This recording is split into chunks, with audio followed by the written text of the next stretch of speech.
दोस्तों, आज लगातार बात कर लेते हैं मंत्रिमंडल विस्तार को लेकर, जो कि काफ़ी समय से चर्चा चल रही है भाजपा सरकार के अंदर कि मंत्रिमंडल का जल्द होने वाला है विस्तार। मगर कहीं न कहीं अब मंत्रिमंडल के फेरबदल में दिक्कतें खड़ी हो रही है और वो दिक्कतें अंदरूनी गुटबाजी की वजह से कहीं न कहीं जिस तरीके से मंत्रिमंडल विस्तार की चर्चा शुरू नहीं होती, उसी प्रकार चर्चा शुरू होने से पहले ही मंत्री विधायक मुख्यमंत्री भजनलाल शर्मा के साथ मिलने पहुंच जाते हैं और कहीं न कहीं गुहार लगाते हैं अपने पद को बचा रखने के लिए। ये लगातार तस्वीरों में मैं दिखा रहा हूँ। मगर भाजपा की रणनीति यहाँ पर एक और जिस तरीके से मदन राठौड़ को लेकर बात कर लेते हैं, जो भाजपा के प्रदेश अध्यक्ष हैं, उनके लेकर प्रदेश कार्यकारिणी में कहीं न कहीं जो बदलाव होना था वो काफ़ी समय हो गया है, मगर अभी तक बदलाव की रणनीति भाजपा प्रदेश मुख्यालय पर भी कार्यकर्ताओं में, पदाधिकारियों में या मोर्चों में कहीं भी नहीं हुई है। वैसे कि वैसे ही पदाधिकारी हैं। पुराने सिक्के जो चल रहे थे वो पुराने सिक्के वैसे कि वैसे ही अभी भी धरातल पर चल रहे हैं और उसका नतीजा सामने अंतः चुनाव आपके सामने है। अंतः चुनाव को लेकर जिस प्रकार की प्रक्रियाएँ चली थी, कहीं न कहीं उस प्रक्रिया में एक तरफ तो कांग्रेस के सभी नेता वहाँ पर प्रमोद भाया जैन की रैली में पहुँचे थे, मगर बात करें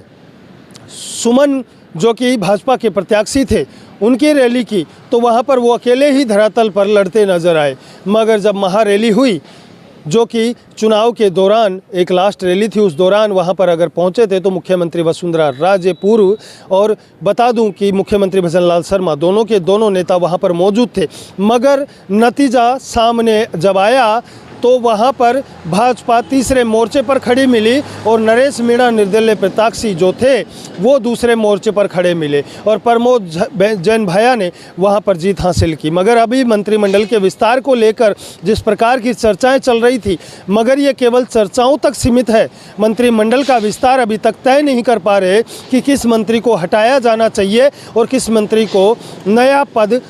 सर्जित करना चाहिए। क्योंकि यहाँ पर देखा जाए, हर विधानसभा की बात कर लेते हैं तो हर विधानसभा क्षेत्र के अंदर कहीं भी किसी भी प्रकार का कोई काम नहीं हो रहा। अगर उन विधायक और उन मंत्रियों की बात कर लेते हैं तो उन मंत्रियों पर गाज गरजनी चाहिए जो केवल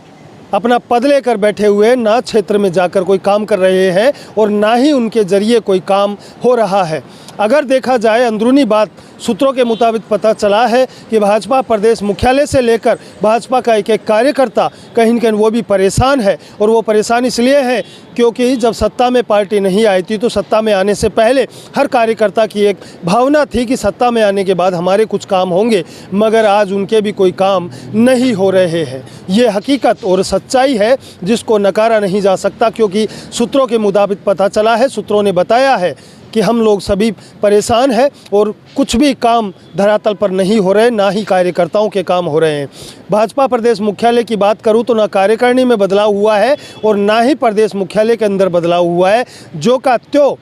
आपसी मतभेद और आपसी दबाव के कारण अभी तक बीजेपी कहीं न कहीं फिसली हुई है और मंत्रिमंडल के विस्तार में कहीं न कहीं आपसी दबाव का तालमेल बैठ नहीं पा रहा। इसकी वजह से मंत्रिमंडल की केवल चर्चाएं चल रही है, मगर अभी तक नाम क्लियर नहीं कर पा रहे कि डिप्टी सीएम प्रेमचंद बैरवा जाएगा या डिप्टी सीएम दिया कुमारी जाएगी या मुख्यमंत्री भजनलाल शर्मा पर खुद गाज गरजेगी, या फिर कह दें कि तमाम जो अलग कैबिनेट मंत्री हैं,